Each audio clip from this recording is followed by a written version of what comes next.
31 years working inside federal correctional institutions teaches you things that no classroom ever could. You learn to read people in the space between their words. You learn that the most dangerous lies are the ones wrapped in familiar routines. And you learn that when someone wants to diminish you, they rarely announce it out loud. They arrange it. I retired as the warden of a federal prison camp in upstate New York.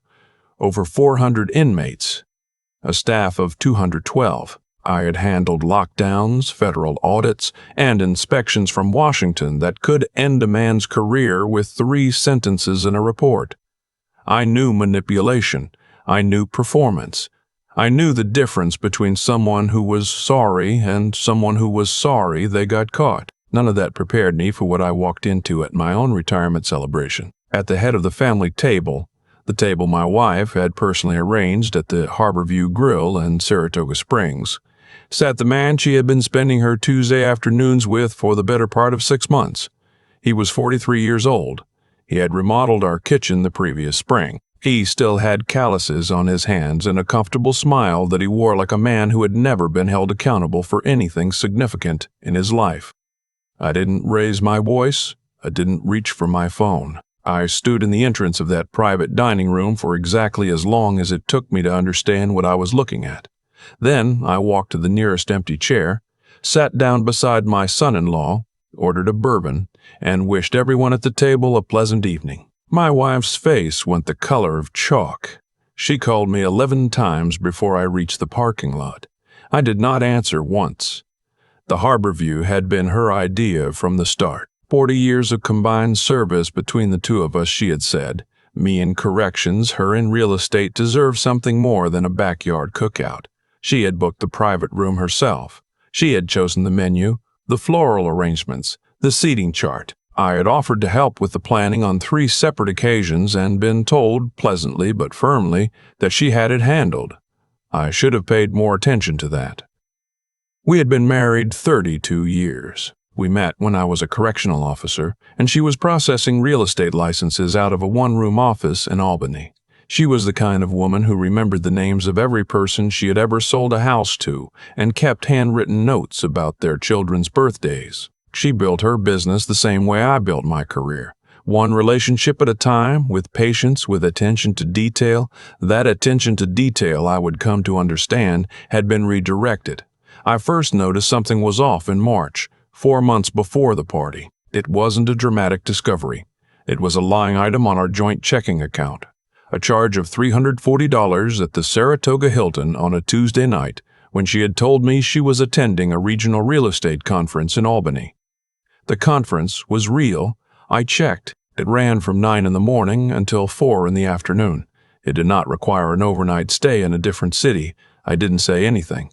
I am not a man who acts on incomplete information. I spent 3 decades making decisions that affected people's lives and safety based on evidence, not instinct. So I watched. I noted.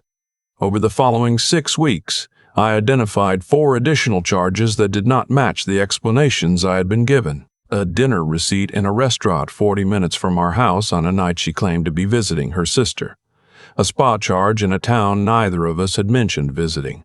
A hardware store receipt in her name for materials I never saw delivered to our home. I recognized the contractor's name on that last receipt immediately.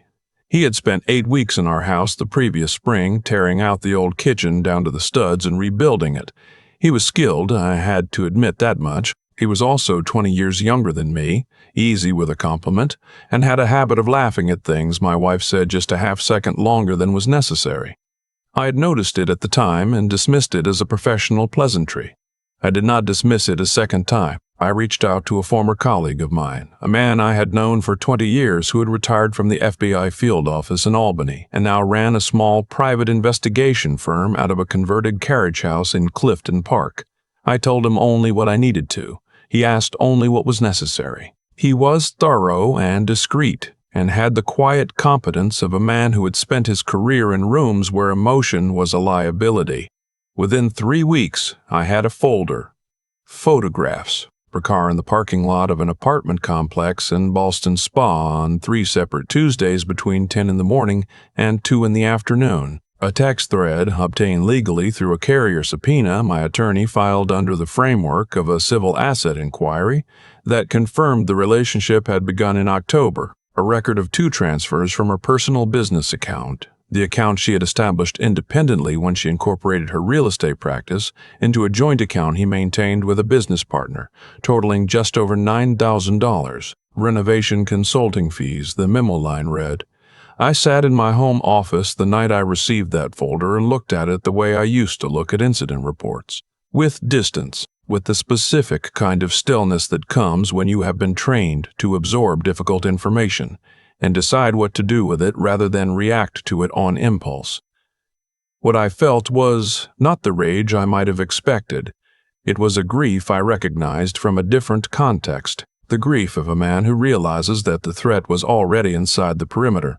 My attorney is a woman I had worked with twice before on matters related to the pension trust I had established for my grandchildren. She is 61 years old, formerly a county district attorney, and she does not waste time on anything she considers theatrics. When I laid out what I had discovered, she listened without interruption. When I finished, she asked 2 questions. First, what did I want as an outcome? Second, did I still have the postnuptial agreement we had drawn up 8 years ago? I did. We had signed it after a dispute over the division of retirement account contributions following a refinancing of the lake house. My wife had signed it willingly, with her own attorney present, in the conference room of a law office in downtown Saratoga Springs. At the time, she had considered it a formality, a housekeeping measure that protected us both. The infidelity provision had been her attorney's suggestion, actually, a mutual protection clause. I asked my attorney to review it in full and to quietly prepare the necessary filings. She told me to stop asking my wife questions and start letting the documentation speak. That same week, my wife told me she had finalized the arrangements for the retirement party. 200 guests, she said. A full dinner, a band for the second half of the evening. She had coordinated with our daughter and our son, she said. Everyone was excited. I thanked her. I asked if there was anything I could do to help. She said no. She had it handled. The evening of the party, I arrived at the Harbor View in the car alone because my wife had gone ahead early to oversee the setup. Our daughter and her husband picked me up from the house. In the car, my daughter was warm and enthusiastic in the way she always is. She has her mother's gift for filling a room. I listened to her talk about the decorations and the slideshow she had put together of photographs from my career, and I thought about how much I would not want this night to become something she needed to recover from. I had already decided how I would handle what I expected to find. When the host led us through the main dining room toward the private hall, I could hear the sound of a full room before I reached it. Voices, laughter, the low undercurrent of a room full of people who knew each other and were comfortable. The doors opened. The room was beautiful. I will give her that. White and gold linens, candlelight, a long banner across the far wall that read, 31 years of service. Congratulations on your retirement. 200 people who had come out on a Saturday evening to mark the end of my career. And at the center of the family table at the front of the room, seated in the chair to the immediate left where my name card had been placed, was the contractor. He was wearing a jacket. He had his hair combed differently than I had seen it before. My wife was beside him, her hand resting on the edge of the table close to his. She saw me at the same moment I saw her. Something crossed her face. Not guilt exactly, more like calculation. A rapid internal renegotiation. She smiled and raised her hand in a small wave, as though I had just arrived at a party she was hosting, and she was acknowledging a guest from across the room. I nodded. I walked to the table, pulled back my chair, sat down, and turned to my son-in-law on my right. I asked him how the drive had been. He told me about traffic on 87, and I listened and responded and felt the entire table recalibrate around me in real time. My daughter's expression had shifted. She was looking at the contractor and then at me, and then at her mother with the specific focus of someone assembling a picture they don't want to be accurate. My wife leaned forward. She said his name, first name, easy and familiar, and told me he had come to celebrate with them, that he had become a good friend over the past year, that she hoped I didn't mind. I said I was glad she had people who supported her. I turned back to my son-in-law and asked him about his new position at the firm. I stayed for 2 hours. I spoke to former colleagues and officers I had worked with for decades. I accepted a plaque from the regional association. I gave a short speech about the men and women who had served alongside me and about the unglamorous daily work of maintaining order with fairness. I thanked my wife for organizing the evening. I meant it. It was a well-organized event. At 8:15, I told my daughter I was tired and that I was heading back to the house. She followed me into the corridor. She put her hand on my arm. I know she was there the night of my retirement party because he told me 2 weeks ago when I confronted him. She said her voice was quiet and controlled, and I could hear underneath it that she was frightened of what she was about to ask me. "Dad, how long have you known?" "Long enough," I told her. I told her I had documentation. I told her I had already spoken with my attorney. I told her I needed her to trust me and to not say anything to her brother or to her mother until I asked her to. She held my gaze for a long moment, then she nodded once. "Just like you taught us," she said quietly. "Gather, then act." I drove home. My wife called 7 times on the way. I let the phone sit face down on the passenger seat. When I arrived at the house, I poured a glass of water and stood at the kitchen window looking out at the backyard, at the new fence I had built the summer before, at the garden she had planted along the south side of the property. I thought about 32 years. I thought about the early apartment in Troy with the radiator that knocked all winter. I thought about the way she used to leave notes on the coffee maker for me on mornings when I left before dawn.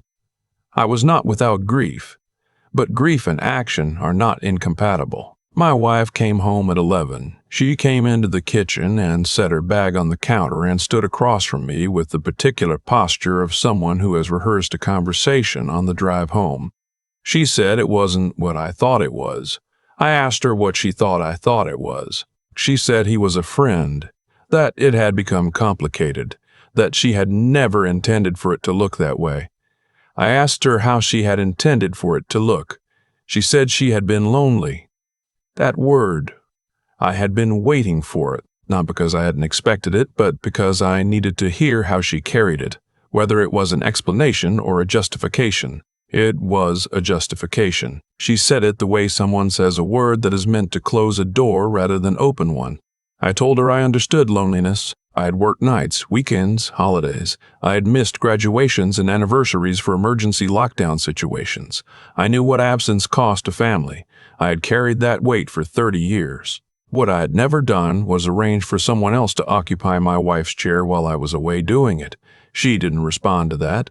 I told her I would be staying in the guest room. I told her I would appreciate it if she waited to discuss the matter further until we had both had some sleep and I had a chance to speak with our children first. She looked at me for a long time. "You're not angry," she said finally. I told her I had been angry in October. By November, I had moved past anger into something colder and more useful. She asked me what that meant.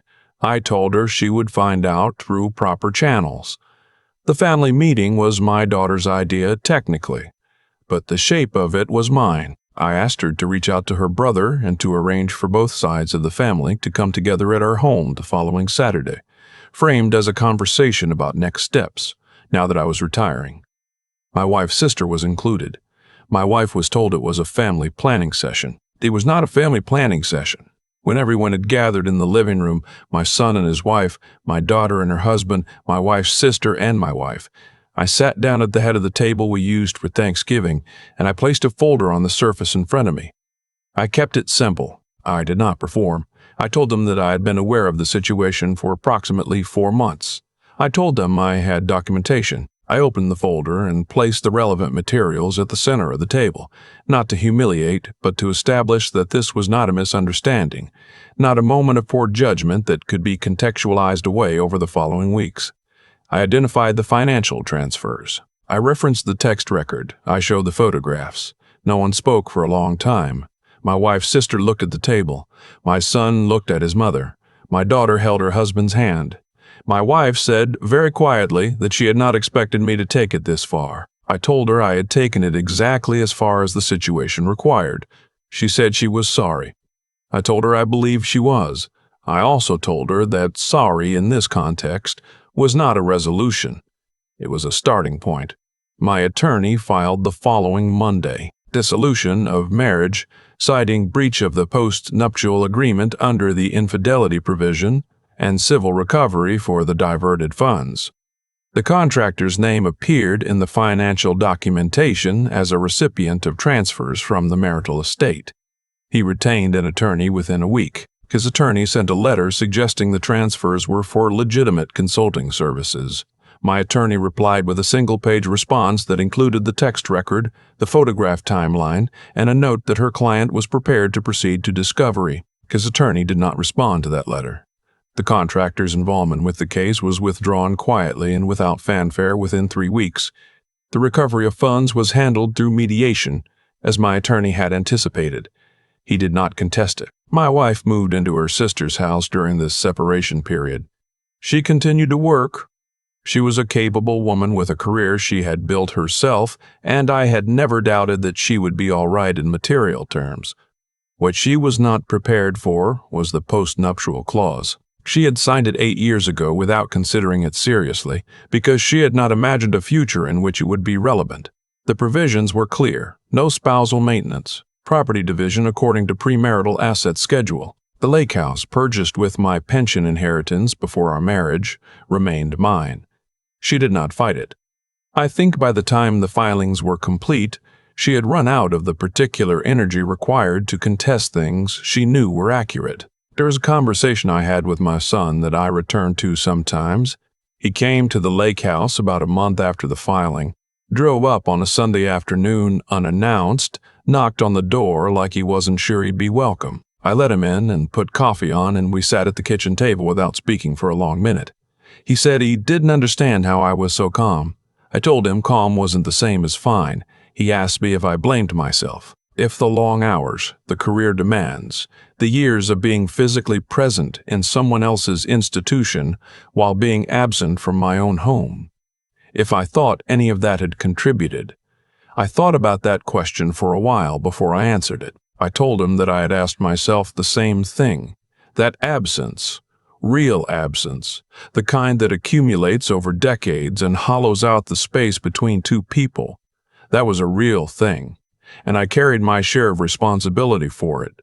I had missed more than I should have. I had come home tired in ways that left no room for someone else's emotional weather. I acknowledged that, but I also told him this: understanding someone's unhappiness and excusing how they chose to respond to it are two different things. You don't fix a leaking roof by moving into your neighbor's house and billing them for the materials. If she had come to me and told me she was lonely, we would have had a hard conversation. We might have gotten somewhere. Instead, she arranged a table. He was quiet for a while. Then he asked if I was okay. I told him I was getting there. The lake house had been in my family since my father built it in the early 70s. 3 bedrooms, a covered porch facing the water, a dock that needed replanking every few years and had needed it my entire life. I had spent summers there as a boy and brought my own children there every August for 20 years. It sat on a small glacial lake in the Adirondacks, the kind of place that exists in a different relationship with time than the rest of the world. I spent that first autumn alone there, doing the work I had deferred for years. I replanked the dock. I insulated the crawl space. I cut and stacked 4 cords of firewood for winter. Physical work has always been clarifying for me. It asks nothing of you except attention and effort, and in return it gives you something real and measurable. A dock that holds, a warm house, a woodpile that represents exactly what it is. I was not triumphant. I want to be clear about that. There is nothing satisfying about watching a 32-year marriage conclude in a county courthouse with a judge who mispronounced my last name. There is nothing clean about the experience of gathering evidence against someone you once built a life with. The documentation that protected me was also documentation of a long deterioration, and I had been part of that deterioration, whether I had been the one who broke the agreement or not. What I felt most days was a specific kind of stillness, like the water on the lake in early morning before the wind starts. Not peaceful exactly, but quiet, honest. The contractor, I learned through a mutual acquaintance, had left the area by November. His business had suffered in ways I had nothing to do with. Word travels in small communities, and a man whose judgment becomes a matter of public record tends to find his professional reputation follows. I did not pursue him further once the civil matter was resolved. I had no interest in ongoing punishment. I had wanted accountability, not a spectacle. My wife and I spoke by phone once in December, a brief practical call about some remaining paperwork. She sounded tired in a way that had nothing to do with the hour. She asked how the lake house was. I told her the dock was holding up. She said she was glad. There was a long pause. She said, "I should have talked to you." "I know," I said. Another pause. Then she asked if I thought we might have made it, if things had been different, if I had been home more, if she had said something sooner, if any of the small hinges along the way had swung differently. I told her honestly that I didn't know, that I believed we had once been a good match, and that good matches can erode in ways neither person fully intends, that I didn't think either of us had set out to end up where we ended up. "I just didn't get out in front of it," she said quietly. No, I agreed. Neither of us did. She said goodbye. I said goodbye. I said goodbye.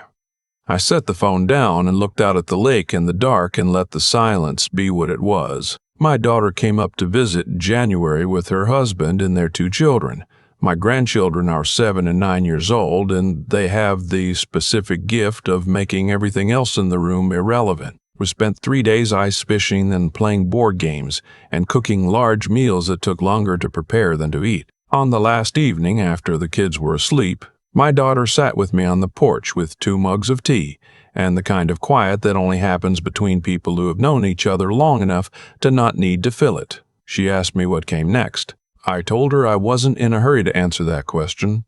She said she thought that was the right answer. She also told me, carefully, that a woman she worked with, a school librarian who had lost her husband to a long illness 2 years prior, had asked about me after my daughter had mentioned the divorce in passing.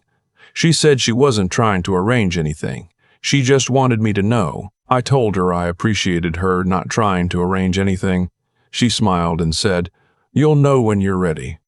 I think she was right. What I know now, on the other side of the hardest year of my adult life, is something I would not have been able to articulate before I lived it. There is a version of strength that looks like control, order, planning, strategic response. I used that version for most of my career, and I do not regret it. It served me, and it served the people under my responsibility.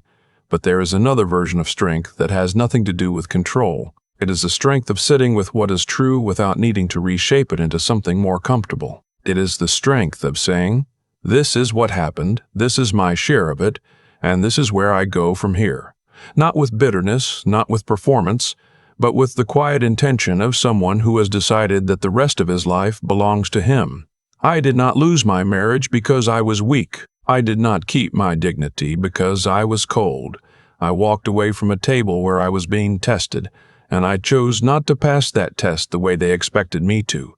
I want to ask you something before I close. Have you ever been in a room where you realized, somewhere between one breath and the next, that the arrangement around you had been made without your consent? That people you trusted had quietly redesigned the space you thought was yours? Leave a comment and tell me where you're watching from. Tell me what you did in that moment, or what you wish you had done. I read everyone. Stories like this one are why this channel exists, not for the spectacle of it, not for the satisfaction of watching someone fail, but because someone out there tonight is sitting in a parking lot deciding whether to go back inside or keep driving. And I want them to know that calm is not the same as surrender, that choosing yourself is not the same as giving up, that the most powerful thing a person can do sometimes is simply refuse to perform for an audience that never deserved the show. Subscribe if this reached you. We'll be here tomorrow with another one.